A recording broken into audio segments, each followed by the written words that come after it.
নিয়তি। রাধা আমাকে বলে, কৃষ্ণ, যদি তুমি জানো যে নিয়তিতে কি আছে তাহলে তাকে বদলে দাও না কেন?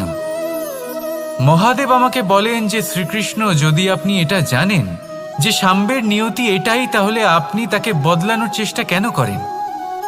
কেন? কারণ আমি একজন পিতা, আর পিতার কর্তব্য এটাই, তিনি যেন সম্ভাব্য সব চেষ্টা করেন নিজের সন্তানের মঙ্গলের জন্য। নিয়তি আমি জানি, কিন্তু এটাও আমি জানি যে কর্মের থেকে বড় আর কোনো নিয়তি হতে পারে না। অভিজ্ঞতাও রয়েছে যে কর্মের হাতে নিয়তির এই চক্র বদলে যেতে পারে। তাই জীবনে যদি আপনার কখনো এমন মনে হয় যে এটা তো অসম্ভব, তখনও চেষ্টা করা কখনোই ছাড়বেন না। কে বলতে পারে আপনারই কর্মের কোনো এক বীজ হয়তো নিয়তির চাকায় আটকে গেল আর নিয়তিকে নিজের পথ পাল্টাতে হলো, ঠিক কি না? সেই জন্য নিয়তিকে ভাগ্য মেনে নিয়ে চুপ করে বসে থাকবেন না। নিজের নিয়তি স্বয়ং নিজের কর্মের দ্বারা নির্ধারিত করুন, কারণ আপনার এই কর্মের ওপরেই আপনার অধিকার রয়েছে। আর এই অধিকারকে নিয়তি অনেক সময় সম্মানও করে। তাহলে আসুন আর আমার সাথে ভালোবেসে বলুন, রাধা রাধা। শক্তি এক অত্যন্ত বিচিত্র বস্তু, বা বলতে পারেন অনুভূতি। পিতা সবসময় চান যেন তিনি তার শক্তি পুত্রকে সঁপে দিতে পারেন, যাতে সে শক্তিশালী হয়, যাতে তার মঙ্গল হয়। তার পুত্র সবসময় চায় যাতে সে পিতার সেই শক্তি লাভ করে, কিন্তু সেই শক্তি লাভ করার জন্য পুত্র হওয়া যথেষ্ট নয়, যোগ্য পাত্র হতে হয়। আসুন আপনাকে সহজে বোঝাই। যদি আপনি সুপাত্র হন আর আপনাকে শক্তি দেওয়া হয়, তাহলে আপনি সেই শক্তির গুরুত্ব বুঝবেন, কোথায় সেই শক্তি প্রয়োগ করা উচিত সেটা বুঝবেন। আর এটা যেহেতু অর্জন করা শক্তি হবে, সেই শক্তির অপব্যবহার হবে না। কিন্তু যদি এই আপনি কুপাত্র হন আর যদি আপনাকে এই শক্তি দেওয়া হয়, তাহলে কি হবে? দেখতে গেলে এই শক্তি আপনি দান হিসেবে পেয়েছেন, তাই না আপনি এই শক্তির গুরুত্ব বুঝবেন আর না এর প্রয়োগ আপনি জানবেন। তার অপব্যবহার হওয়া সুনিশ্চিত। তাই যদি আপনি কোনো শক্তি অর্জন করতে চান, তাহলে আগে তার যোগ্য হয়ে উঠুন। পুত্র নয়, পাত্র হয়ে উঠুন। আর আমার সাথে ভালোবেসে বলুন, রাধা রাধা। কথায় আছে, প্রত্যেক পুত্র তার পিতার প্রতিচ্ছবি হয়, আর সমস্ত প্রতিচ্ছবি চায় যেন সে তার অস্তিত্ব প্রাপ্ত করতে পারে। পুত্র চায় সে যেন তার পিতার মতো হয়, বা কখনো কখনো তার থেকেও শ্রেষ্ঠ হয়। সেটা কোনো অনুচিত ব্যাপার নয়। অনুচিত তখন হয় যখন পুত্র নিজের পিতার মতো হবার স্বপ্ন পূরণ করতে গিয়ে বা তার থেকেও শ্রেষ্ঠ হওয়ার স্বপ্ন পূরণে অনুচিত পথের আশ্রয় নেয়। কারণ তারপরে সে তার পিতার গুণগুলি আত্মসাৎ করতে চায় না। সে শুধুই এটা চায় যে সংসারের চোখে যেন আমি শ্রেষ্ঠ প্রমাণিত হই। এটা অনুচিত। সংসারে এমন অনেক মানুষ আছেন যারা এই কারণে শ্রেষ্ঠ হওয়ার চেষ্টা করেন যাতে তার পরিবারের তার পিতার সম্মান বৃদ্ধি পায়। এমনও মানুষ থাকেন, আর এটাই হলো পার্থক্য উদ্দেশ্যের। মনে রাখবেন, যদি আপনার উদ্দেশ্য শুভ হয় তাহলে পথও শুভ হবে, যদি আপনার উদ্দেশ্য অশুভ হয় তাহলে পথও অশুভ হবে। তাহলে নিজের পিতার মতো হবার চেষ্টা অবশ্যই করুন, তার থেকেও শ্রেষ্ঠ হওয়ার চেষ্টা অবশ্যই করুন, কিন্তু মনে রাখবেন আপনার সংকল্প আর আপনার উদ্দেশ্য এই দুই শুভ হওয়া উচিত। তাহলে আসুন আর আমার সাথে ভালোবেসে বলুন, রাধা রাধা। শক্তি শক্তি অর্জন করা এতটা কঠিন নয় যতটা শক্তি লাভ করার পরে সেই শক্তি সামলানো কঠিন হয়। কারণ যেই মানুষ শক্তি লাভ করে তার মনে গর্ববোধ জন্মায়, জন্মায় অহংকার, জন্মায় জেদ। তাই শক্তি প্রাপ্ত করার সাথে বিনম্র থাকাও অত্যন্ত আবশ্যক। আর এটা আমাদের শেখা উচিত বৃক্ষের থেকে। বৃক্ষ যা আমাদের ফল দেয়, বৃক্ষ যা যত ফল দেয় ততটাই ঝুঁকে যায়। আমরা পাথর মারি ওই বৃক্ষের থেকে, ফল প্রাপ্ত করার জন্য। সেই পাথরের মার সহ্য করেও বৃক্ষ আমাদের ফল দেয়। কোনো গর্ববোধ নেই, কোনো অহংকার বোধ নেই, আর সেই জন্য এই বৃক্ষের পুজো করা হয়। এটাই হলো মাহাত্ম্য শক্তির সাথে বিনম্রতার। যদি এই শক্তি সৃজন করে থাকে, সাহায্য করে থাকে, সম্বল হয়ে থাকে, তবেই সেই শক্তি উপযুক্ত। আর নয়তো সেই শক্তি একদিন আপনাকে আসক্ত অবশ্যই করবে। তাহলে শক্তি অবশ্যই অর্জন করুন, কিন্তু তার সাথে সেই শক্তি সামলানোর মতো বিবেকও আপনাকে অবশ্যই জাগ্রত করতে হবে। তাহলে আসুন আমার সাথে ভালোবেসে বলুন, রাধা রাধা। অহংকার অত্যন্ত বলশালী হয়। এই অহংকার মানুষকে কখনো নত হতে দেয় না। অদ্ভুত ব্যাপার, এই অহংকার যা মানুষকে কখনো নত হতে দেয় না, সেটাই তার পতনের কারণও হয়ে দাঁড়ায়। যেখানে মানুষ এটা ভাবতে শুরু করে যে শুধুমাত্র সেই যোগ্য, সেখান থেকেই তার পতনের আরম্ভ। ঠিক কিনা? দেখুন, যদি কোনো মানুষ এটা ভাবে যে আমি এই সব কিছু করতে পারি, তাহলে তা হলো বিশ্বাস। কিন্তু যদি সে এটা ভাবতে থাকে যে শুধুমাত্র আমি এই কাজ করতে পারি, তাহলে তা হলো সেই ব্যক্তির অহংকার। আর এটা আপনাকে বিনাশের দিকে অবশ্যই নিয়ে যাবে। মনে রাখবেন, যখন আমি আর শুধুমাত্র এই দুই এক হয়ে যায়, সেখান থেকে আপনার পতনের সূত্রপাত হবেই। তাই আপনি কখনোই এই অহংকারের চক্রব্যূহে ফেঁসে যাবেন না। বিশ্বাস রাখুন নিজের ওপর এবং অন্যের ওপরও। আর মনে রাখবেন, বিশ্বাসের মধ্যে বিশ্বের প্রত্যেকটা বস্তু বসবাস করে। তাই এই অহংকারকে ত্যাগ করে ফেলুন আর আত্মবিশ্বাসের ওপর মনোসংযোগ করুন। আর আমার সাথে ভালোবেসে বলুন, রাধা রাধা। মানুষ নিজের জীবনে ঈশ্বরকে খুব মান্য করে। ওনার জন্য কি না করে, ভিন্ন ভিন্ন নামে তাকে স্মরণ করে, তাকে পুজো করে, তার আরাধনা করে। সে জানে যে ঈশ্বর তাকে শক্তি অবশ্যই দেবেন, তাকে সাহায্য অবশ্যই করবেন। কিন্তু যখন প্রশ্ন আসে গুরু এবং ঈশ্বরের, তখন গুরুর মান কখনো কম হওয়া উচিত নয়। কারণ সত্যি বলতে কি, গুরুই হলেন সেই সিঁড়ি যা বেয়ে আপনি ঈশ্বরের কাছে পৌঁছানোর পথ খুঁজে পাবেন। সেই পথ আপনি গুরুর থেকেই পাবেন। গুরু না থাকলে আপনি কখনো ঈশ্বর লাভ করতেই পারবেন না। আর জীবনে অনেক সময় লক্ষ্যের থেকেও অনেক বেশি গুরুত্বপূর্ণ হলো পথ। তাই এই পথের সম্মান করতে শিখুন, অর্থাৎ গুরুকে সম্মান করতে শিখুন। কারণ গুরুই হলেন পরমেশ্বর। তাহলে আসুন আর আমার সাথে ভালোবেসে বলুন, রাধা রাধা। আপনার জীবনে আপনার প্রকৃত বন্ধু আসলে কে? আপনার সব থেকে শ্রেষ্ঠ মিত্র আসলে কে? তিনি যিনি সময় এলে পরে আপনাকে সাহায্য করেন, নাকি তিনি যিনি সময় এলে পরে আপনাকে অর্থ দেন? দেখুন, আমরা হলাম মানুষ, আমাদের জীবনে লেনদেন চলতেই থাকে। এটা আমাদের জীবনের অভিন্ন অংশ। কিন্তু অনেক সময় এমন হয় যে আমরা তাকেই নিজের প্রকৃত বন্ধু বলে মনে করি, যিনি আমাদের একটা বহুমূল্য উপহার দেন। ঠিক কিনা? এবার আপনার জীবনে সেই বহুমূল্য উপহার কোনটা, ওই অমূল্য মিত্র আসলে কে, সেই সিদ্ধান্ত হলো আপনার। কিন্তু যদি আপনি আমাকে জিজ্ঞেস করেন, তাহলে আমার মতে স্বর্ণ, হিরে, মুক্ত, ধন এগুলো বহুমূল্য নয়। বহুমূল্য হলো সঙ্গ, যখন আপনি একা হয়ে যাবেন, সময়, যখন আপনার তাকে প্রয়োজন হবে, সমর্পণ, যখন আপনার বিশ্বাসের প্রয়োজন পড়বে।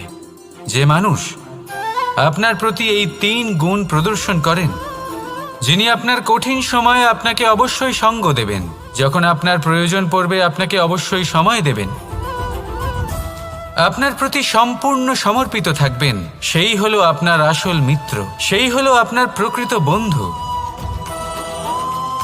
কারণ সত্যি বললে, বন্ধুত্বের অর্থই হলো নিজেকে সম্পূর্ণরূপে কারোর কাছে সমর্পণ করে দেওয়া। তাই আপনার সেই বন্ধুর জন্য নিজের প্রাণ উজাড় করে দিন আর ভালোবেসে বলুন, রাধা রাধা।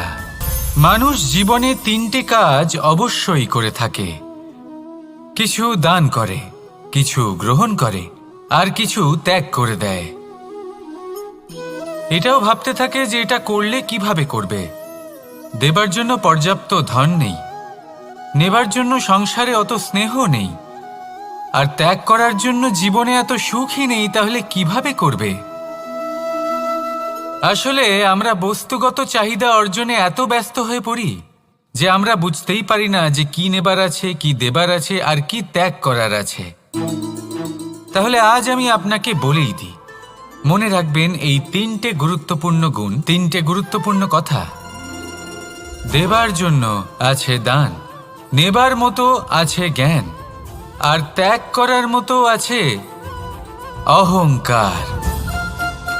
যখন আপনি দান করতে শিখে যাবেন, জ্ঞান অর্জন করার শক্তি আপনা থেকেই আপনার মধ্যে চলে আসবে। আর যখন এই জ্ঞান আপনার মধ্যে প্রবেশ করবে, অহংকার আপনা থেকেই আপনার থেকে দূরে চলে যাবে। যে ব্যক্তি এই 3-এর মধ্যে ভারসাম্য বজায় রাখতে পারে, তার বর্তমান, ভূত, ভবিষ্যৎ, লোক, পরলোক সব কিছু শুধরে যায়। যেই দিন আপনি দান করতে শিখে যাবেন, জ্ঞান আহরণ করতে শিখে যাবেন, অভিমান ত্যাগ করতে শিখে যাবেন, আপনার সর্বশক্তিশালী, সর্বশক্তিমান পরমেশ্বরেরও প্রয়োজন পড়বে না। কারণ তখন ঈশ্বর আপনার মধ্যেই বাস করবেন।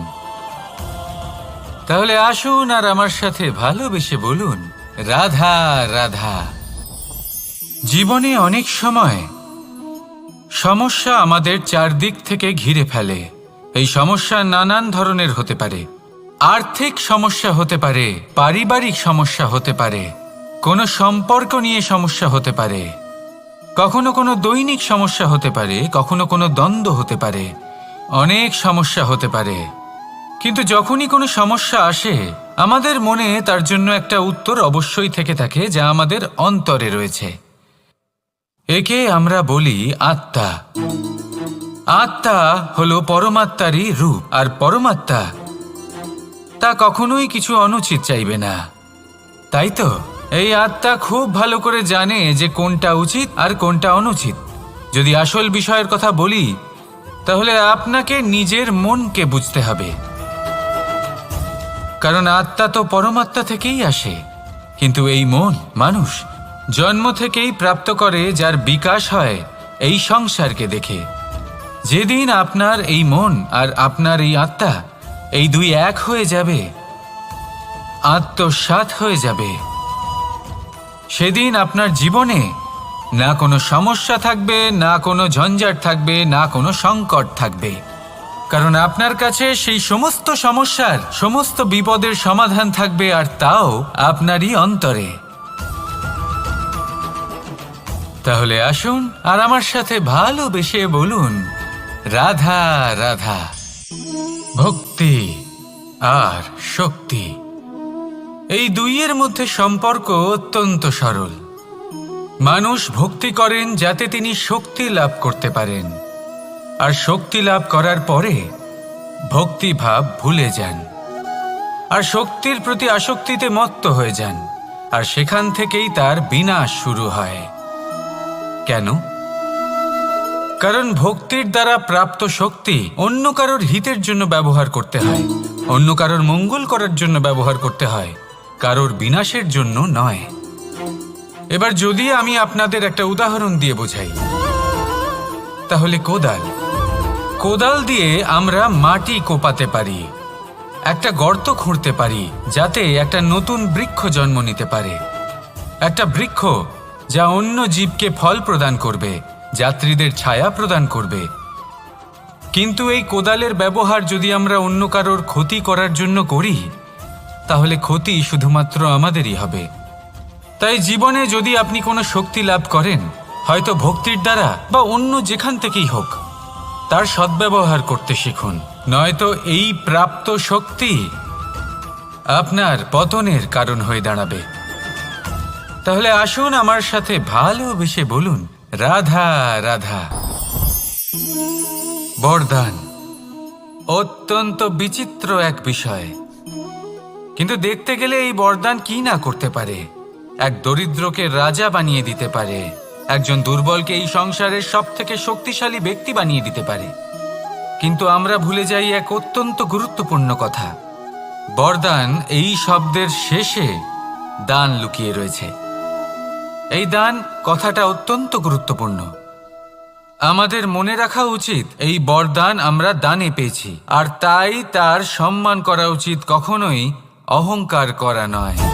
আর যে ব্যক্তি বরদান পেয়ে অহংকার করেন তার যা ক্ষতি হয় তা হলো এই বরদান তার থেকে কেড়ে নেওয়া হয়। বর অর্থাৎ শ্রেষ্ঠ, অর্থাৎ বরদানের অর্থ হলো একটা শ্রেষ্ঠ দান, এবং তার ব্যবহার যদি আপনি কারোর ক্ষতি করার জন্য করেন তাহলে ক্ষতি শুধুই আপনার হবে। তাহলে এই বরদানের সম্মান করুন, উচিত পথে চলুন, আর উচিত উদ্দেশ্য নিয়ে এর ব্যবহার করুন, সব কিছু ভালোই হবে। তাহলে আসুন আর আমার সাথে ভালোবেসে বলুন রাধা রাধা। পিতা আর পুত্রের সম্পর্ক অত্যন্ত মধুর হয়ে থাকে।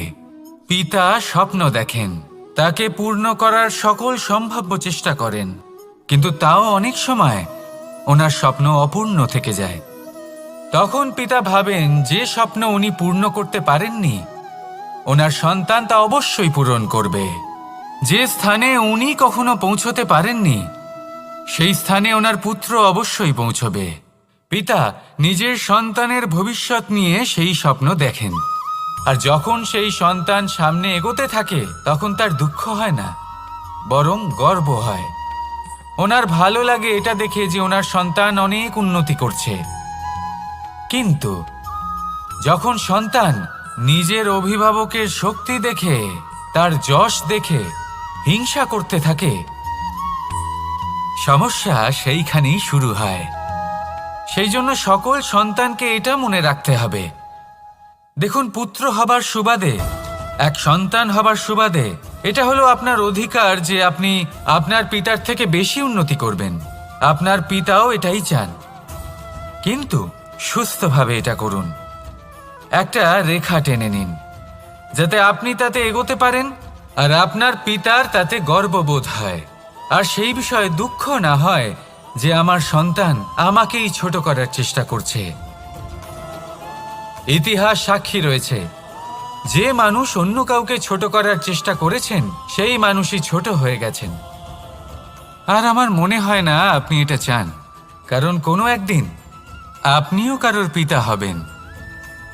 আসুন আমার সাথে ভালোবেসে বলুন রাধা রাধা।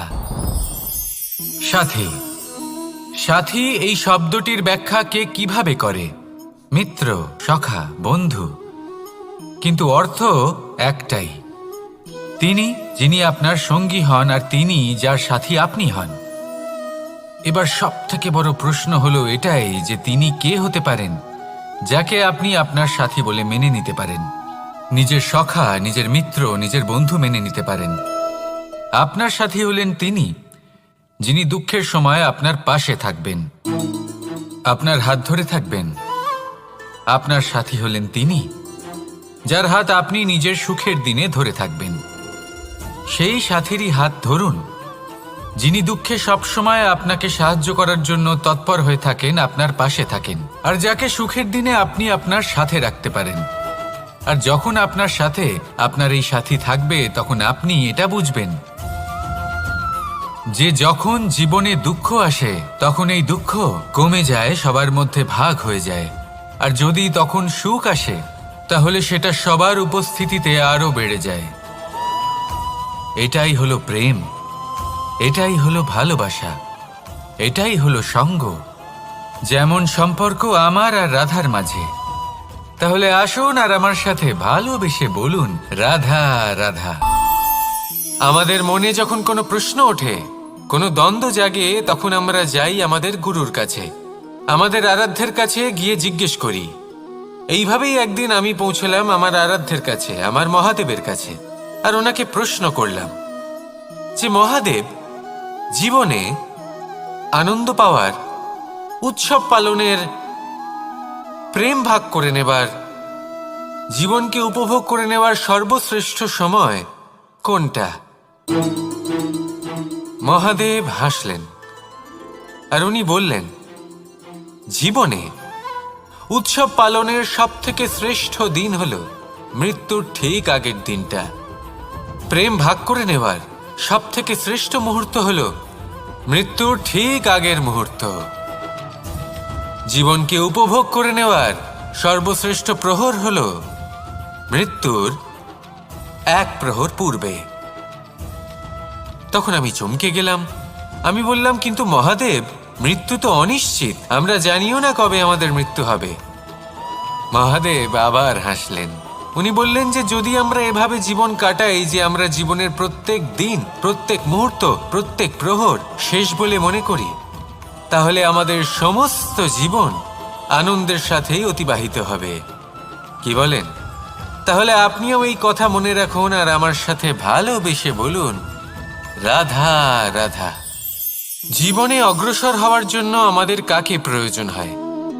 মাতা পিতা, বন্ধু, প্রেম, সাহায্য, অর্থ, পরিশ্রম, আশা। ভিন্ন ভিন্ন মানুষ ভিন্ন ভিন্ন বিকল্প চয়ন করে। যদি আমি আপনাকে বলি, তাহলে জয় আর পরাজয়ের মন্ত্র দুটো শব্দের উপর নির্ভর করে, মেনে নেওয়া আর দৃঢ় হওয়া। যদি মেনে নেন তাহলে হেরে যাবেন, যদি দৃঢ় হন তাহলে নিশ্চিত রূপে জয়ী হবেন। যদি কখনো আপনি ক্লান্ত হয়ে ওঠেন, আপনি দুঃখী হন, পুরোপুরি ভেঙে পড়েছেন, তখন মেনে নেবেন না যে আপনি ভেঙে পড়েছেন, নয়তো হেরে যাবেন। তখন উল্টে স্থির করবেন যে যাই হয়ে যাক না কেন, আমি জয়ী হবই। আর আপনি দেখবেন যে জয় নিশ্চিত রূপে আপনার কাছেই আসবে। তাহলে এই কথা মনে রাখবেন আর আমার সাথে ভালোবেসে বলবেন, রাধা রাধা। সময়, জীবন, কাল। দেখতে গেলে এই তিনটি শব্দ একটি শব্দেরই সমার্থক শব্দ মনে হয়, কিন্তু এই শব্দগুলির অর্থ কি সমান? কখনোই নয়। হ্যাঁ, এই সময় চলতে থাকে, জীবন চলতে থাকে, কালচক্র চলতে থাকে। এই সময় কেটে যায়, কিন্তু এই জীবন, একে যাপন করতে হয়। কি বলেন? এই জীবনে কিছু করুন বা কিছু না করুন, জীবন এমনি কেটে যাবে, আপনি জানতেও পারবেন না। কিন্তু সেটা আমাদের উদ্দেশ্য নয়, একে যাপন করতে হবে। এই জীবনে প্রেরণা পেতে শিখুন, প্রেরণা দিতে শিখুন, আহ্বান গ্রহণ করতে শিখুন, আহ্বান জানাতে শিখুন, মহান কাজ করতে শিখুন, ধন্যাত্মক বোধ জাগিয়ে তুলুন। জীবন অতিবাহিত করার অর্থ কি তা আপনি শিখে যাবেন। কারণ সময় কেটে যায়, সমস্ত যুগ কেটে যায়, কিন্তু জীবনের রীতি জীবন কাটিয়ে দেওয়া নয়, জীবন যাপন করা। এই জীবন সম্পূর্ণরূপে অনুভব করতে হবে, নতুন পথ বানাতে হবে।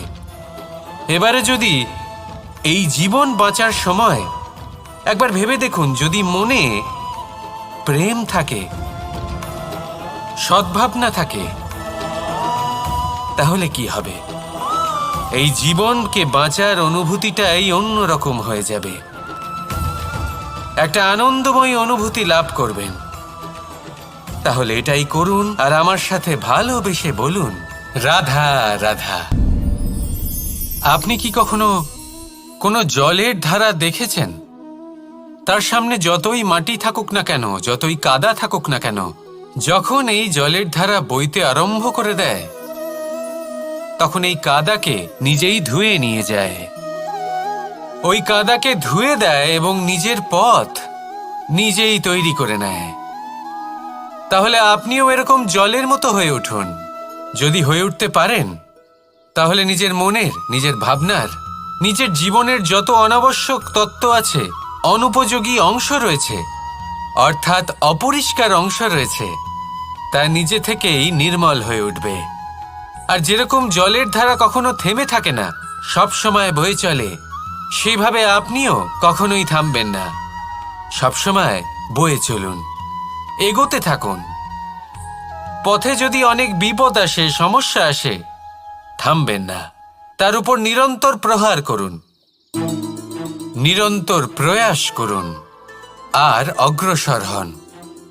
আপনি ভেবে দেখুন, এই জলের ধারা কখনো থেমে থাকে না, সবসময় বয়ে চলে। বিপদের সম্মুখীন হয়ে তাকে সাথে বয়ে নিয়ে চলে। সেই জন্য জলের ধারা, প্রবাহমান এই ধারা, এর থেকে কখনো দুর্গন্ধ আসে না, এতে কখনো ময়লা জমতে পারে না, বরং পালিত হয় সুন্দর প্রাণবন্ত জীবজন্তু, যেমন সুন্দর ছোট মাছ। তাই আপনিও এটাই করুন, কখনো থামবেন না, শুধু চলতে থাকুন, জলের ধারার মতো বইতে থাকুন। আপনি আপনার লক্ষ্য অবশ্যই খুঁজে পাবেন, আর তার সাথে নিজের অন্তরের যে মালিন্য রয়েছে তা আপনি নিজেই নিজের থেকে দূরে করে দেবেন। তাহলে আসুন আর আমার সাথে ভালোবেসে বলুন, রাধা রাধা। এবার অনেক সময় মানুষের মনে এরকম প্রশ্ন আসে যে এই সংসারে সবথেকে বড় বিপদ কি? কেউ বলে ধর্ম সংকট, আবার কেউ বলে প্রাণের ওপর আসা সংকট। প্রত্যেক মানুষের জীবনে বিভিন্ন সংকট আসে, আর এই সমস্ত সংকট অত্যন্ত বিচিত্র হতে পারে। এই সমস্ত সংসার হলো সংকট দ্বারা পরিপূর্ণ। ঠিক আছে, আপনাকে একটা উদাহরণ দিই। একজন ধনী ব্যক্তি, এবার ওনার জীবনে সংকট কি হতে পারে? সংকট এটাই যে কেউ তার সম্পত্তি চুরি না করে নেয়, আমরা বুঝতে পারছি। এবার একজন চোর, তার জীবনে সংকট কি হতে পারে? যে চুরি করার সময় সে যদি তার একটা কাশি চাপতে না পারে, তাহলে সে ধরা পড়ে যেতে পারে, ঠিক কিনা? আবার অনেক সময় এমনও হয় যে যার জন্য আমি সংকট, সেও আমার কাছে সংকট। যেমন এই পরিস্থিতিতে দেখুন, সংকট হলো সংকট, এ তো জীবনে থাকবে, কিন্তু এর সম্মুখীন কিভাবে হওয়া যায়? খুব সরল, সব এটার ওপর নির্ভর করে, মনের ওপর। এই মনকে নিয়ন্ত্রণ করলে সব ঠিক থাকবে। এবার যদি ধনী ব্যক্তি মনকে নিয়ন্ত্রণ করে ফেলেন, নিজের অর্থের ব্যবহার শুভ কাজের জন্য, সমাজের সেবার জন্য বিকাশ করতে করেন, ওই অর্থকে একত্রিত করে না রাখেন, তাহলে চুরির সমস্যা, এই সংকট সেখানেই কেটে যাবে। এবার যদি কথা বলি সেই চোরের, তাহলে চোর যদি নিজের মনকে সংযত করে নেয়, যদি নিজের কর্মকে নিয়ন্ত্রণ করতে পারে, তাহলে এমন কোনো স্বর নেই যা ওকে ধরা পড়তে বাধ্য করবে। সেই জন্য জীবনে সংকট যতই আসুক, যত বড়ই সংকট আসুক না কেন, কবচ হলো একটাই, আর এই কবচের নাম হলো আত্মনিয়ন্ত্রণ। নিজের মনকে নিয়ন্ত্রণে রাখতে শিখুন। এটা নিজের জীবনে প্রয়োগ করে তো দেখুন। যদি আপনি করতে পারেন, তবে আপনি দেখবেন যে সংকট তো জীবনে আসা যাওয়া করে, কিন্তু সেই সংকটগুলির সম্মুখীন আপনি এইভাবে করতে পারবেন। তাহলে সেটাই করুন, আর আমার সাথে ভালোবেসে বলুন, রাধা রাধা। এই দড়িটা দেখুন, ছোট ছোট রেশম দ্বারা তৈরি, এটা সরু সুতো দ্বারা তৈরি হয়েছে এটা, আর এ অত্যন্ত কোমলও বটে। আর আপনি চাইলে এটা সোজাও করে দিতে পারেন, আর চাইলে এটা বেঁকিয়েও দিতে পারেন, আর যদি চান তাহলে এটা গোল গোল করে বেঁধে কোথাও রেখেও দিতে পারেন। এবার এই কোমল দড়ি যদি কোনো নিষ্ঠুর কঠিন পাথরে বারংবার জড়িয়ে দেওয়া হয়, তাহলেও তাকেও কাটতে পারে, নিজের ছাপ ছেড়ে যেতে পারে, সেটার আকারও বদলে ফেলতে পারে। এবার এর কারণ কি? এর কারণ হলো অভ্যাস আর নিরন্তর প্রচেষ্টা। যদি আপনিও চেষ্টা করেন আর নিরন্তর কর্ম করে যান, তাহলে আপনার প্রারব্ধ পাথরের মতো কঠিনই হোক না কেন, তাতে ভাঙন ধরিয়েও আপনি নিজের লক্ষ্যে অবশ্যই পৌঁছতে পারবেন। একটা গুরুত্বপূর্ণ কথা মনে রাখবেন, সুকর্মের অভ্যাস আর নিরন্তর প্রয়াস, এই হলো সাফল্যের মন্ত্র। তাহলে জীবনে এই মন্ত্র আনুন আর আমার সাথে ভালোবেসে বলুন, রাধা রাধা। বসন্ত ঋতু, এই সময় মন আনন্দে ভরে থাকে।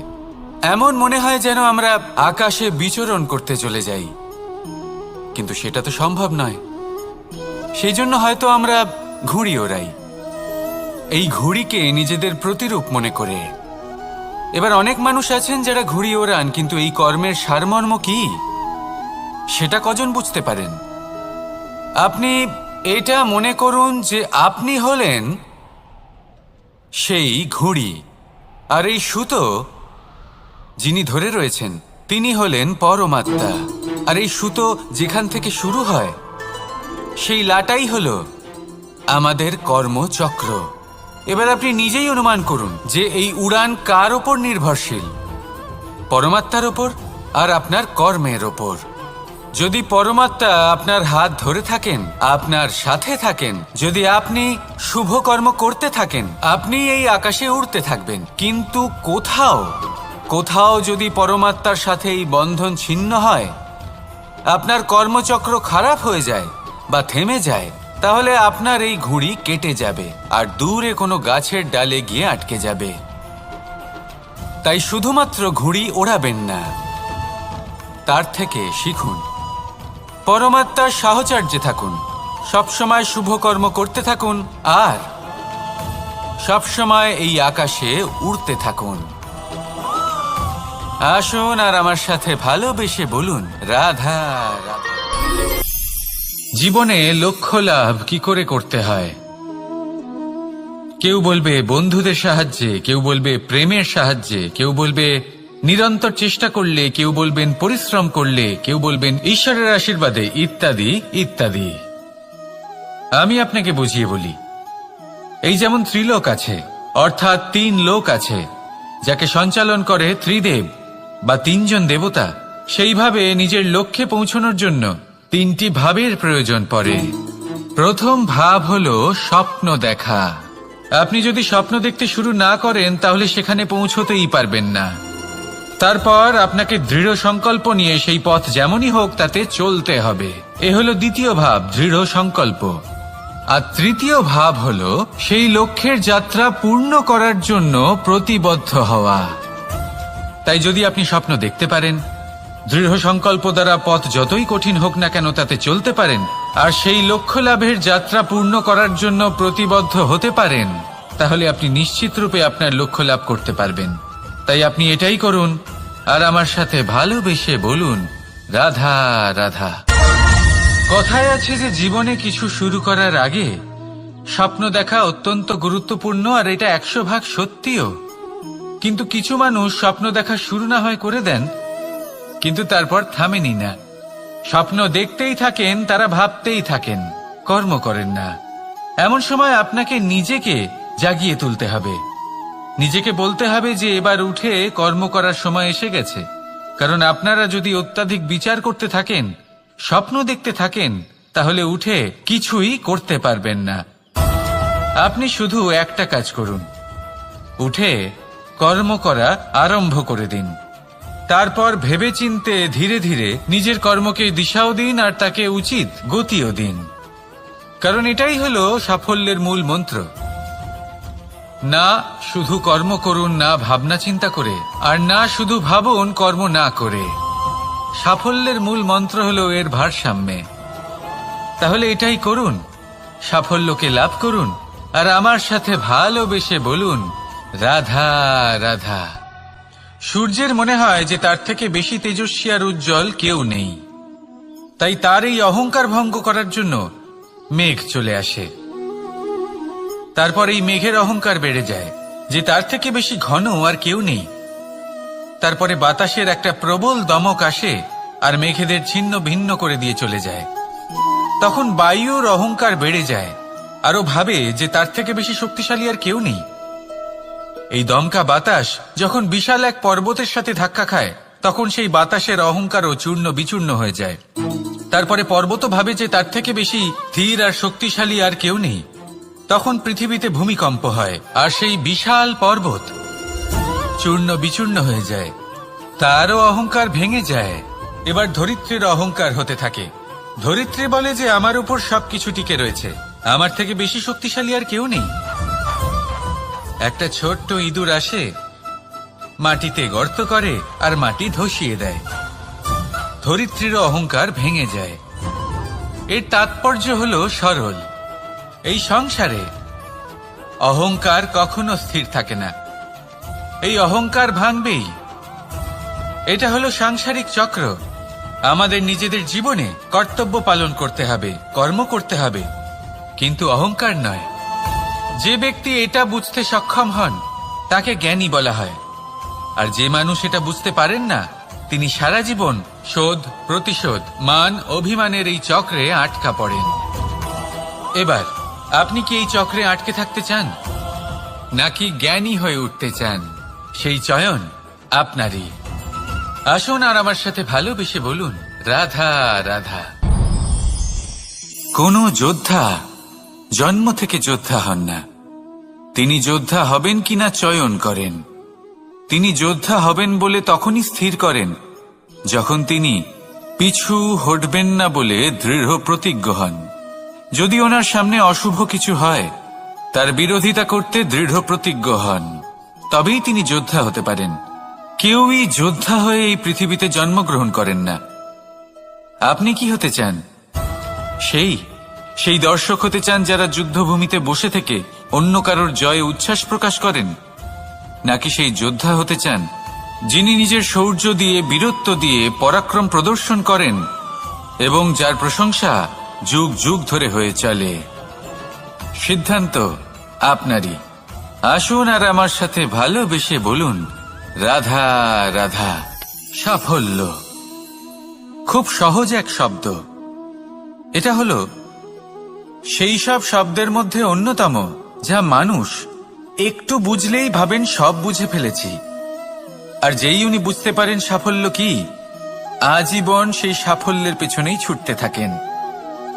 এই সাফল্য হলো একটা খেলার মতো, যাতে মানুষ নিজের সমস্ত জীবন বাজি লাগিয়ে দেন। আর প্রত্যেক খেলার মতোই এরও কিছু নিয়ম রয়েছে। আর প্রাথমিক নিয়ম হলো, এই সাফল্য লাভ করার জন্য সাফল্য লাভ করার স্বপ্ন আপনাকে অবশ্যই দেখতে হবে আগে। হ্যাঁ, কিন্তু শুধুমাত্র স্বপ্ন দেখলেই কিছুই হবে না। স্বপ্ন দেখুন, তারপরে আপনার নিজের নিদ্রাকে ভঙ্গ করতে হবে, দিনরাত পরিশ্রম করতে হবে, দিনরাত চেষ্টা করতে হবে, তবেই এই সাফল্য আপনার কাছে আসবে আর আপনার পদানত হবে। তাহলে স্বপ্ন দেখুন আর পরিশ্রম করে তাকে সার্থক করুন। যদি এটা করেন তবেই সাফল্য সহজেই আপনার কাছে আসবে। আর তখন মন প্রসন্ন হয়ে বলবে, রাধা রাধা। সমস্যা,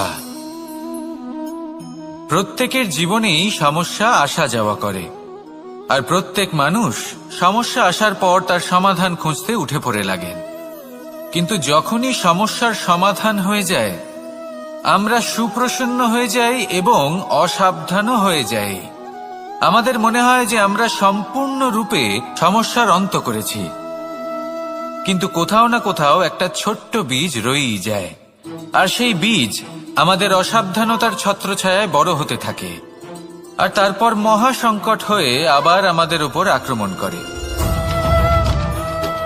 এই সংকট যে কোনো রূপে আসতে পারে, কোনো শত্রুর রূপেও আসতে পারে, বা কোনো মহামারীর রূপেও আসতে পারে।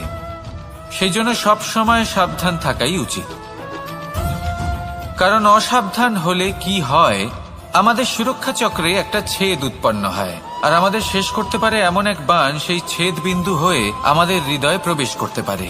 তাই যে কোনো সমস্যার সমাধান করুন, জয়ী হন, উৎসব পালন করুন, কিন্তু সাবধানে থাকবেন। আসুন আর আমার সাথে ভালোবেসে বলুন, রাধা রাধা।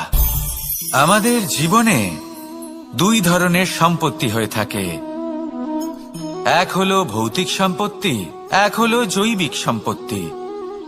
অর্থ, সম্পদ, সুবিধে, খাদ্য, এইসব ভৌতিক সম্পত্তির মধ্যে পড়ে। ব্যক্তি, মিত্র, পরিবার, আমাদের আপনজন, আত্মীয় স্বজন সব জৈবিক শ্রেণীতে পড়ে। আর প্রত্যেক মানুষের পক্ষে এই বিভাজন বোঝা অত্যন্ত আবশ্যক, কারণ মূলত আমাদের ব্যবহার দুই রকমের হয়ে থাকে। হয় আমরা ভালোবাসি বা আমরা সদ্ব্যবহার করি। আর সবথেকে বড় ভুল আমরা তখন করি যখন আমরা বুঝতেই পারি না যে ভালোবাসবো কাকে আর ব্যবহার করব কাকে। আমরা ভৌতিক সম্পত্তি ভালোবেসে ফেলি আর ব্যবহার করি জৈবিক সম্পত্তিকে, যেখানে এটা অনুচিত। জৈবিক সম্পত্তিকে ভালোবাসুন আর ভৌতিক সম্পত্তিকে ব্যবহার করুন। যেদিন আপনার মধ্যে এই বোধ জাগ্রত হবে যে কাকে ভালোবাসবেন আর কাকে ব্যবহার করবেন, সেই দিন আপনার জীবনে শুধুই শান্তি বিরাজমান হবে। আর তখন এই মন প্রসন্ন হয়ে বলবে, রাধা রাধা।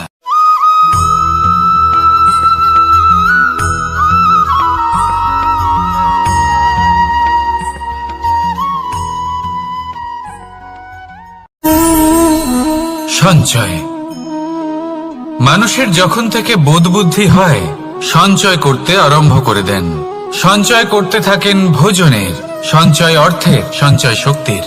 নিজের জন্য করেন, নিজের পরিবারের জন্য করেন, নিজের স্ত্রীর জন্য করেন, সন্তানের জন্য করেন, সন্তানের সন্তানের জন্যও সঞ্চয় করেন। সঞ্চয় করার জন্য ওনার কাছে অনেক কারণ রয়েছে, কারণ উনি এটা ভাবেন যে এই সঞ্চিত শক্তির জন্য কেউ ওনার কোনো ক্ষতি করতে পারবে না। মানুষ ভুলে যান একটা গুরুত্বপূর্ণ কথা, এই সত্য, উনি এই সংসারে খালি হাতেই এসেছিলেন আর এখান থেকে ওনাকে খালি হাতেই যেতে হবে। যা এখানকার তা এখানেই থেকে যাবে। আর যদি কিছু ওনার সাথে যায় তা হলো ওনার কর্ম, আর কিচ্ছু নয়। তাই যদি কিছু অর্জন করতে চান তাহলে শুভ কর্ম অর্জন করুন, আত্মশক্তি অর্জন করুন, কারণ পরলোকে এটাই হবে আপনার সম্পত্তি। তাহলে কি এটা আপনি অর্জন করতে চান না? আসুন আর আমার সাথে ভালোবেসে বলুন, রাধা রাধা। সদিচ্ছা। দেখতে গেলে 3 অক্ষরে তৈরি এই শব্দ, কিন্তু সমস্ত ত্রিলোক তার উপরেই আধারিত। আপনি এই সংসারে এসেছেন, তখন অবশ্যই শ্বাস নেবেন, কিন্তু তার বদলে আপনাকে কিছু তো দিতেই হবে। আপনার উপর নির্ভর করছে আপনি কি দেবেন। কি দেবেন এই সংসারকে, এই সমাজকে, নিজের পরিবারকে, আর তার বদলে কি নেবেন? যশ নাকি অপযশ? দেখুন, এক ছিল রাবণ, যে কিনা সমুদ্র পার করল সীতাকে অপহরণ করার জন্য, আর এক ছিলেন রামচন্দ্র, যিনি সমুদ্র পার করেছিলেন, সেতু বানিয়ে গিয়েছিলেন সীতাকে ফিরিয়ে নিয়ে আসার জন্য। দুজনেই সমুদ্র পার করেছিলেন, শুধু পার্থক্য ছিল সদিচ্ছাকে বোঝার, লক্ষ্যের। অনেক মানুষের যাত্রা একরকম হতেই পারে, কিন্তু আনন্দ তখনই লাভ করবেন যখন লক্ষ্য শুভ হবে, মহান হবে। এই লক্ষ্য দিয়ে এই সংসারের কল্যাণ হবে এবং মানুষের সম্মান হবে। যদি আপনার সংকল্প উচিত হয় তাহলে আপনার লক্ষ্য উচিতই হবে, নয়তো শুধুমাত্র বিনাশ হবে। আর উচিত এটাই হবে যে বিনাশের হাত থেকে যেন নিজেকে বাঁচানো যায়, কি বলেন? তাই জীবনে যে লক্ষ্য স্থির করছেন, মনে রাখবেন তা যেন শুভ লক্ষ্য হয়। যদি এরকম হয় তাহলে আপনার যাত্রা, আপনার জীবন দুটোই শুভময় হবে। আসুন আর আমার সাথে ভালোবেসে বলুন, রাধা রাধা। সুরক্ষা। এই সুরক্ষা আসলে কি? এটা কি কোনো কবচ নাকি কোনো সীমা? এই সুরক্ষা আসলে অন্য কিছু। আমাদের মাতা পিতা, আমাদের প্রিয়জন, আমাদের বন্ধু, এই সমাজ, আমাদের শুভাকাঙ্ক্ষী, আমাদের আত্মীয়, এনারা সবাই আমাদের জীবনে কোনো না কোনো ভাবে সুরক্ষা দিয়ে থাকেন, একটা কবচ দিয়ে থাকেন কোনো না কোনো রূপে। কিন্তু দেখতে গেলে আমাদের পরাক্রমের পথে, আমাদের বীরত্বের পথে, আমাদের সাহসের পথে এই সুরক্ষাই সব থেকে বড় বাধা হয়ে দাঁড়ায়। একবার ভেবে দেখুন, যদি আপনি কোনো সুরক্ষাই না পান, বা যদি আপনি এই সুরক্ষা ভেঙে বাইরে আসতে পারেন, তাহলে আপনার বীরত্ব চরম সীমায় পৌঁছে যায়। কেন? কারণ তখন আপনি জানেন যে এই সংসারের সম্মুখীন আমাদের নিজেদেরই হতে হবে। আপনি বুঝে যান যে শত্রুর সম্মুখীন এবার নিজের বলের দ্বারা, নিজের পরাক্রমের দ্বারা, নিজের সাহসের দ্বারা করতে হবে। আর তখন আমাদের মনের মধ্যে এই শক্তি জাগ্রত হয়। এই শক্তি অন্তরেই বসবাস করে। শুধু এটা চিনে নিতে হবে, একে জাগ্রত করতে হবে, আর এটা সুরক্ষা ভেঙে যাওয়ার পরেই সম্ভব হয়। আর যারা নিজের শক্তি সম্পর্কে জানেন, যিনি নিজেই জানেন তিনি কতটা শক্তিশালী, তিনি নিজেই নিজের সুরক্ষা কবচ চিরকালের মতো ভেঙে ফেলে দেন, ঠিক কর্ণের মতো। আর তারপরে দেখুন, আপনার পরাজয় হোক বা বিজয়ী হোক না কেন, সেটাই অনেক বড় হয়, সেটাই প্রশস্ত হয়ে থাকে। সেই জন্য ত্যাগ করুন নিজের ভয়কে, নিজের আশেপাশের এই সুরক্ষা চক্রকে ভেঙে ফেলুন, আর সম্মুখীন হন এই সংসারের নিজের শত্রুর সম্মুখীন হন। পরাক্রমের এই অঙ্কুর, তা অঙ্কুরিত হওয়ার জন্য বীজের উপরের এই কবচ, এটা ভেঙে যাওয়া অতি আবশ্যক। আসুন আমার সাথে ভালোবেসে বলুন, রাধা রাধা। যখন আমরা হাঁটতে থাকি আর আমাদের পায়ে কাঁটা বিঁধে যায়, তখন মুখ দিয়ে আহ বেরিয়ে আসে, কান্না চলে আসে, আর অনেক সময় অভিশাপও বেরিয়ে আসে। কিন্তু আমরা কি কখনো এটা এইভাবে দেখেছি, এইভাবে ভেবেছি যে আমরা যে পথে চলেছি সেই পথে কাঁটা বিঁধেছে, নাকি আমরা সেই পথ নির্বাচন করেছি যাতে শুধুই কাঁটা রয়েছে? নাকি আমরা এভাবে ভেবে দেখেছি যে এই কাঁটা আমাদের কষ্ট দিতে এসেছে, নাকি এটা আমরাই বিছিয়ে রেখেছিলাম? সাবধান থাকা উচিত ছিল, কারণ কাঁটা বিঁধলে যন্ত্রণা হবে, চিৎকার করে ফেলতে পারি, মুখ থেকে অভিশাপও বেরিয়ে আসতে পারে। কিন্তু এই অভিশাপ শুধুমাত্র আমাদের তরফ থেকে অভিশাপ হয়, সামনের ব্যক্তিটির ওপরও নির্ভর করে। এবার সেই ব্যক্তি যদি এমন হয় যে ফুল আর কাঁটা এই দুই সমানভাবে গ্রহণ করতে পারে, তার কাছে অভিশাপও বরদানে পরিণত হয়। শেষ পর্যন্ত ব্যাপারটা দাঁড়ায় ভাবনা, চিন্তা, দৃষ্টিভঙ্গির ওপর। কারণ আপনার এই ভাবনাই সত্যি হয়ে সামনে আসে। সেই জন্য এই ভাবনা, চিন্তা, মানসিকতাকে গুরুত্ব সহকারে দেখবেন। এই বিবেচনা নিয়ে বিবেচনা করতে শিখুন। আমার কথার অর্থ হলো যে জীবনে যখন এরকম কিছু একটা ঘটবে, তখন ভেবে দেখুন যে এরকম কেন হলো। আপনি কি এমন কোনো কর্ম করেছিলেন যার কর্মফল এটা? এমন কোনো কাজ যা অনুচিত ছিল, অসত্য ছিল, যা অভদ্রতার কারণ ছিল?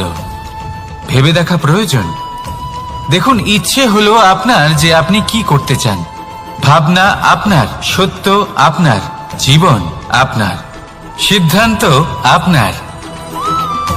আসুন আর আমার সাথে ভালোবেসে বলুন, রাধা রাধা।